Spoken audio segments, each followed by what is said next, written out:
from Kylie's Couch.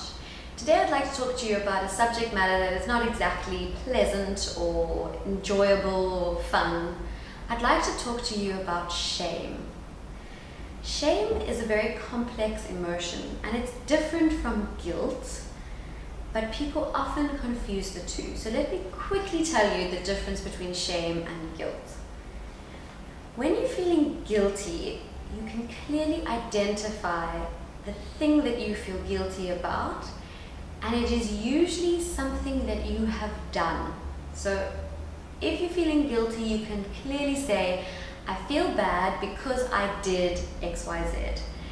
And when you're feeling guilty, it's quite easy then to decide what you could have done differently, and it's also possible then to do it differently the next time. Whereas when you're feeling shame, it's not so much about feeling bad about something you've done, it's more about feeling bad about who you are. And it's a very painful experience of finding yourself unacceptable. Not something you've done, not something bad that not some bad behavior, but you yourself, the person, the being, is somehow unworthy, somehow bad.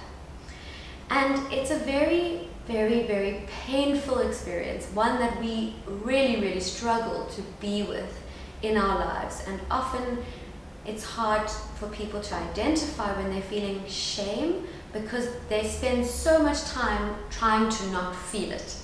I know, for example, that you can feel angry, and sometimes it's easier to feel angry, but then when you uncover it and you unpack that anger, you realize that underneath it is shameful feelings.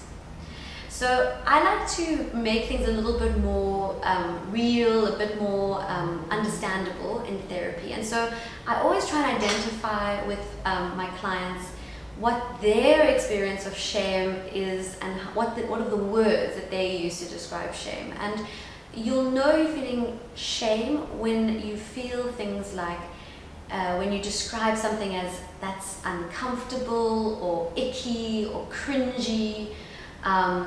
Maybe you say, I felt silly, I felt stupid, I felt like I shouldn't be there, like I was in the wrong place, like I was awkward. Those are the experiences of shame. And really the biggest way that we can help each other and ourselves to deal with shame is to learn how to be with that shame. So in actual fact, this is the one of the greatest things about therapy is that you go into a process with another human being who sits with you and talks to you about the hardest times in your life, the times when you felt the worst about yourself. And through that process, you have someone sit with you and bear witness to your shame in a non-judgmental, in a non-critical way.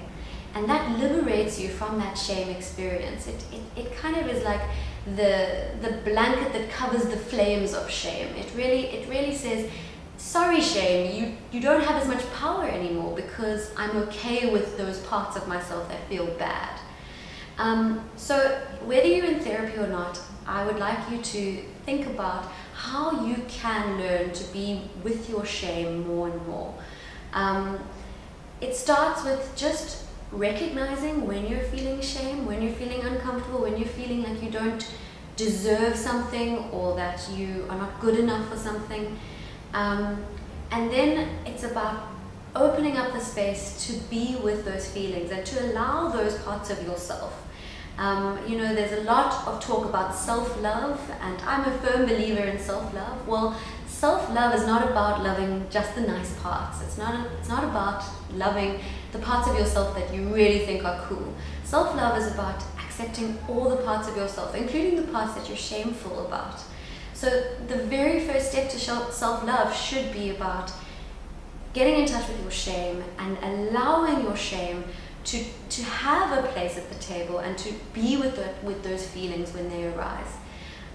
It is a difficult process, and I don't believe that it's something that you can just do overnight. It is a practice, and just like anything, it involves putting in the time and the effort and the consideration. But I think it's a good place to start, just to know what it is when it comes up, and what the first step is just to be with those feelings, allow those parts of yourself to be in existence, and to send love to those parts of yourself. I hope you enjoyed this video, and let me know if you'd like to hear any more from me about shame or any other emotions, or perhaps you'd like something about therapy. I'm really open to suggestions, so please drop me a mail, send me something on my blog, write to me on Facebook or on Twitter, or comment below on my YouTube channel. I'd love to hear from you. Thank you. Bye.